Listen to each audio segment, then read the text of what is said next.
Hello and welcome to Studio Access. I'm Joann Dunsing and I am your host. Tonight's guest is Sue Brown.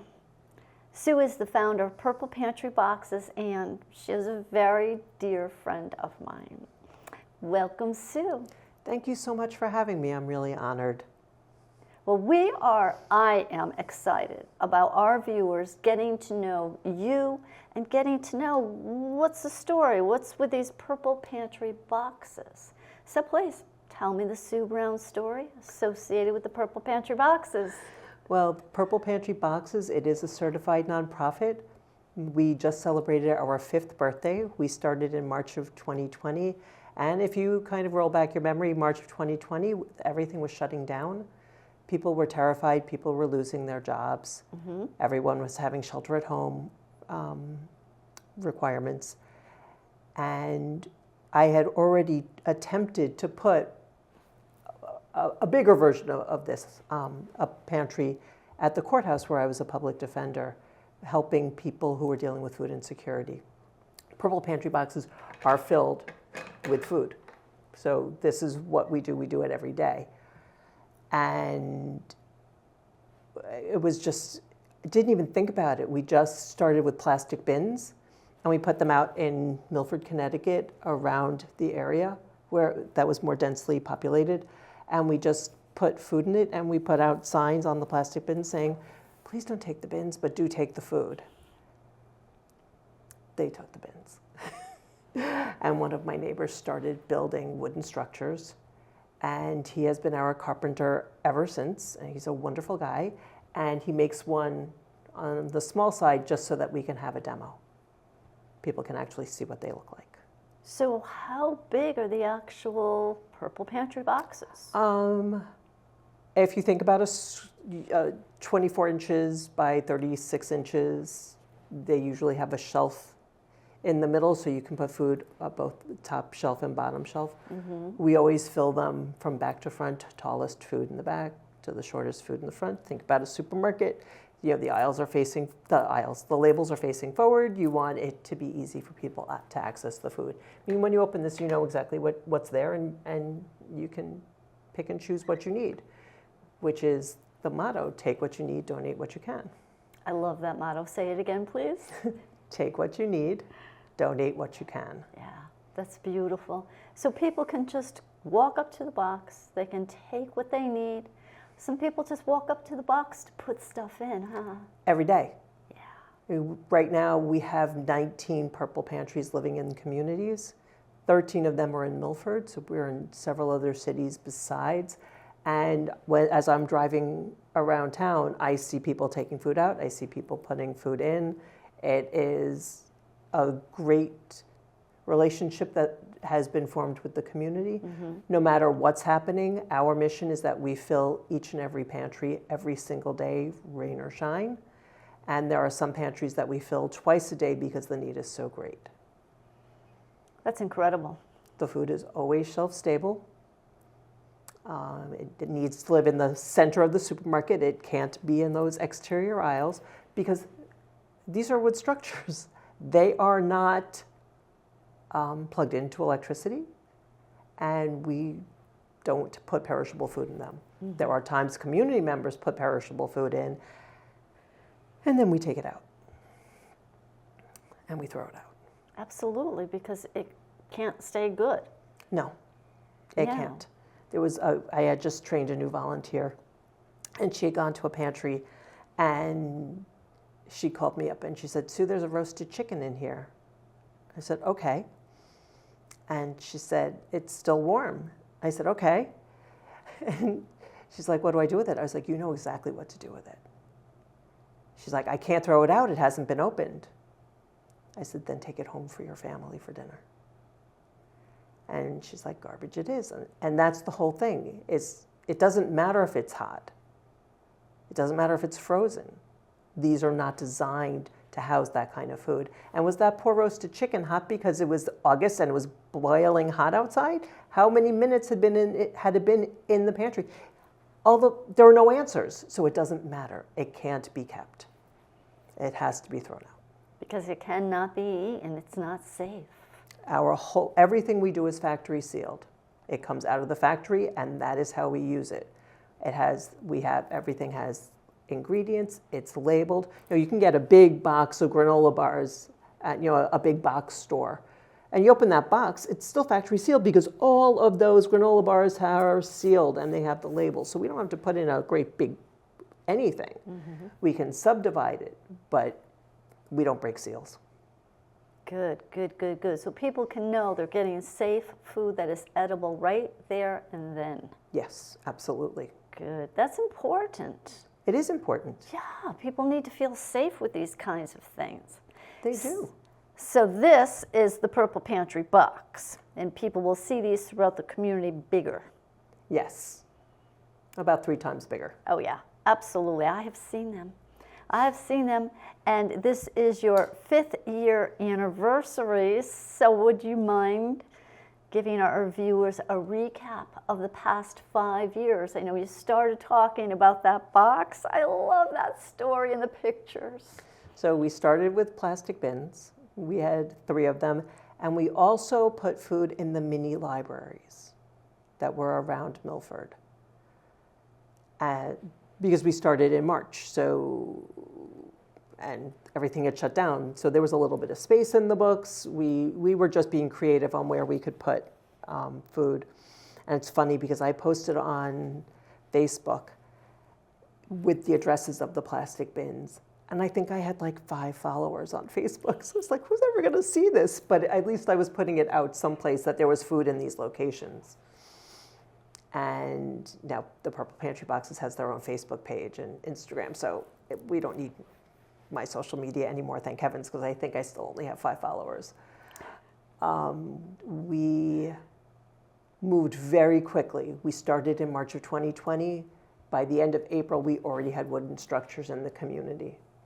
We had one of our first pantries was on Housing Authority property in Milford, and they were not happy. We didn't ask permission.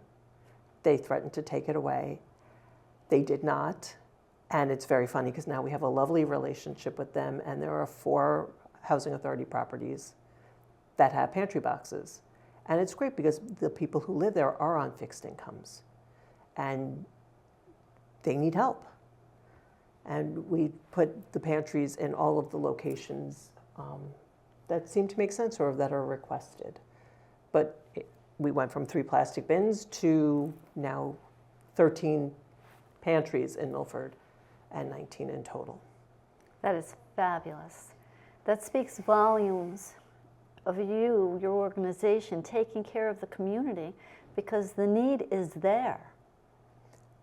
The need is absolutely there, and the need is just growing exponentially. Mm-hmm. I mean, people don't think of Milford as a place that has food insecurity, but the truth is, in Connecticut, a lot of cities are dealing with 1 in 3 people who are dealing with food insecurity. Food insecurity isn't about hunger, and people confuse those 2 concepts. Because, I can get a bag of potato chips, I'm not going to be hungry anymore. Food insecurity is about nutrition, and it's about knowing where your next meal is coming from. And that's very different, and a lot of people in all of the communities in the area are really struggling with that. People can be housed and deal with food insecurity. They're going to do everything they can to keep housed. Well, that might mean that there isn't enough money for food. It's one of the reasons that we also provide home delivery now. Because, as much as I love the pantries, and I do love my pantries, if you're a family of 4 or a family of 7, you're not going to get enough food. Even if you get every piece of food out of a pantry, you're not going to have enough food to take care of your family for the day. And then no one else who goes to that pantry is going to get anything because it's all been taken. So I would rather have home delivery, take care of your family as it exists, and leave a pantry filled with food for people who need 1 or 2 things. That's incredible. You do home delivery. Yeah, we started about 11 months ago. Yep. So you're really helping people to maintain a roof over their head by helping them out with food. Everybody needs a place to put their head. and everybody needs food to eat. We talk about food all the time, and we believe that food is a right. It's not a privilege. So we want to do everything that we can to get food to people without barriers. See, this isn't locked, and the pantry boxes that live in the community are not locked. I mean, they have a door, but there isn't a lock on any of our doors. People need to be able to access food, and people need to feel that sense of security that they can get food. It's really important. And we're doing our best to meet people in those places. And they don't have to qualify. No, they don't have to qualify. First of all, there are no cameras on these pantries. I mean, you take food, you put in food, it doesn't matter. We don't know how many people are accessing a pantry each day. We have anecdotal information. One of the properties that we fill, there are always 5 people waiting. And they take what they need. I always say, can I just put it in the pantry box, please? But no, sometimes it's just, oh, but I need that can of tuna. Okay, I need that. So sometimes it never even gets inside of a pantry box. People need food. It should not be as complicated as it is. We do ask questions for home delivery. We have to. I have to know where you live. I have to know how many people you're feeding. I have to know if you have food allergies or issues or things that you don't consume. I don't want to bring food to your home that isn't going to help your family. I always also ask people where their other sources of food are. And that's a really good way for me to judge income levels. I never ask anyone their income. I just don't believe it's my business. And all of the people that we do home delivery to don't have transportation. I'm not saying that's a requirement, but not having a car is a real barrier to accessing food. You could have all the permissions in the world to go to the food bank and get food and to get support.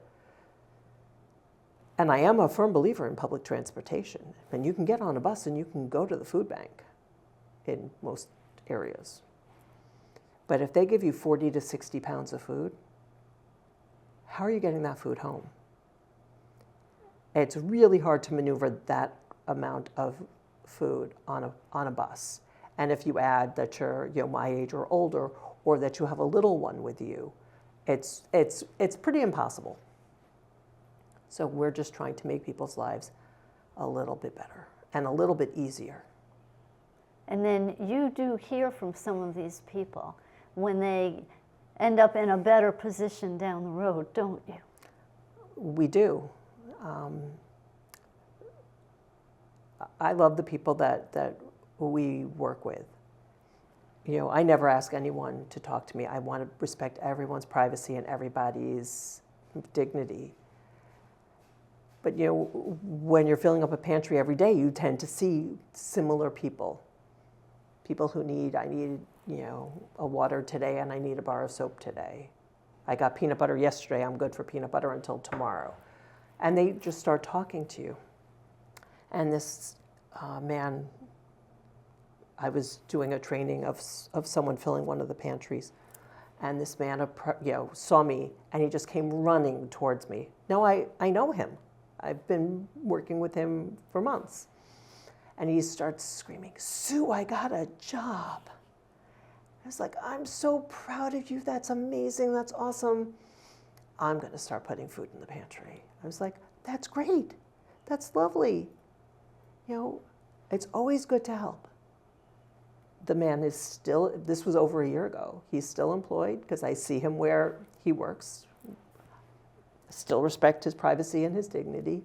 Has he ever put a piece of food in the pantry? I don't know, but he has the kind of heart that probably he has. Yeah. Oh, yeah. And you kind of set things up that way with the respect. Oh, absolutely. We live in a society where sometimes it can be a little bit judgmental. If you're dealing with food insecurity, you're not working hard enough. If you're not housed, you're not working hard enough. And that just really isn't the case. A lot of people that we help have 2 and 3 jobs. It costs that much money to keep the roof over their head and to take care of their families. And at the end of the week, the paychecks are gone and there isn't any food left. This isn't about people being lazy. This is about the expense of living has gone up exponentially in comparison to the price you're being paid. Absolutely. I mean, the cost of housing, the cost of food. I mean, we're dealing with the frightening reality every time food goes up. Because we don't have any, we're not subsidized by the state. We're not subsidized by a religious organization. All of our funding is through fundraisers, donations. We have some corporate sponsors. We run food drives constantly. And right now we're distributing 20,000 pieces of food every single month. That takes a lot of food. And it takes money, because I won't accept the excuse, well, the shelf is bare, so we can't fill the pantries. No, we've made a commitment. We're filling the pantries every day. As I said, sometimes twice a day. So we then go shopping. And we have 3 designated volunteers that do shopping for us every single week. I give them the shopping list, and that's their job. That's their volunteer job. Everyone with the Purple Pantry Boxes is a volunteer. We are 100% volunteer based. So the money that is raised goes to one of 3 things. It only used to be food. Now, unfortunately, we pay some rent. Some of our storage space is donated. Some of it we have to rent. So we pay rent. We have to have liability insurance to have this warehouse space, and food. Those are the things we spend money on. Sure. Yes. So you're feeding people every single day. You're committed to filling those shelves. So that kind of takes a village. We have over 40 volunteers.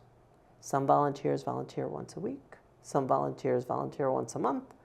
Some people will do a neighborhood food drive and gather a bunch of food and donate that. We have volunteers who do all different things. Mm-hmm.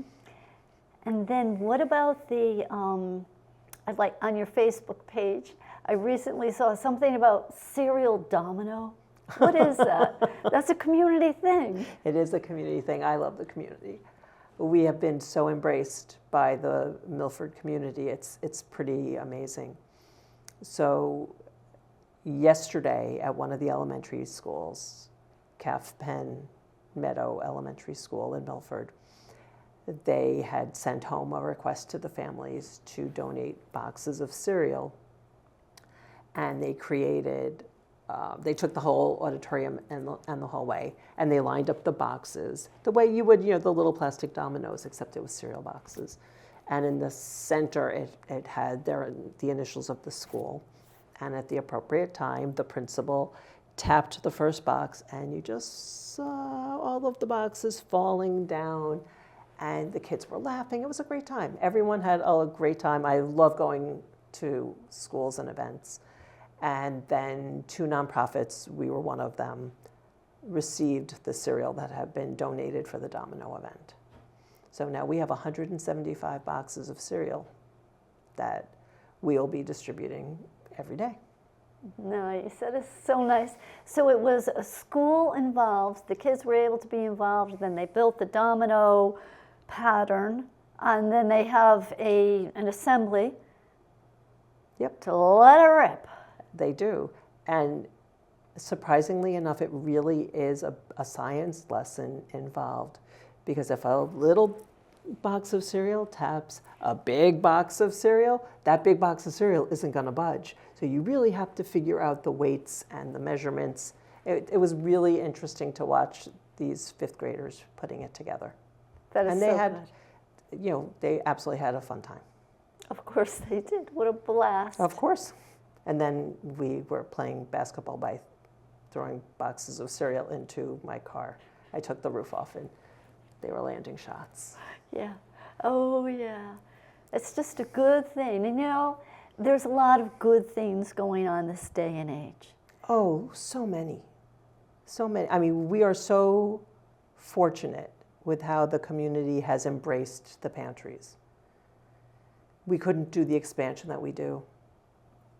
We couldn't take care of the people that we take care of if people just didn't dig deep and donate food, donate cash, donate their time, their energy. It really is amazing. We started this 5 years ago, and I thought it was going to be for 6 months. We just had our 5th birthday party, and people had a blast, and we had a blast. We do so much fundraising because, again, I can't accept we don't have food on the shelves. I have nightmares about that. Oh, I bet you do. Now tell me about this 5th birthday celebration, because I hear you say we had a lot of fun. What was this 5th birthday celebration? So New England Brewing Company, which is based in Woodbridge, Connecticut, it has been very generous with us, and they give us their back room as a party venue. And we had raffle prizes and a wall of wine that people could bid on. And people just came and ate and drank. People buy their own beverages and their own food. We don't charge admission. And the only thing that we did, we asked if people were able to bring non-perishable food items. And we filled half the room with food. We kept putting it in little corners where there weren't tables. And then everyone, is loading up cars, and, the volunteers were there.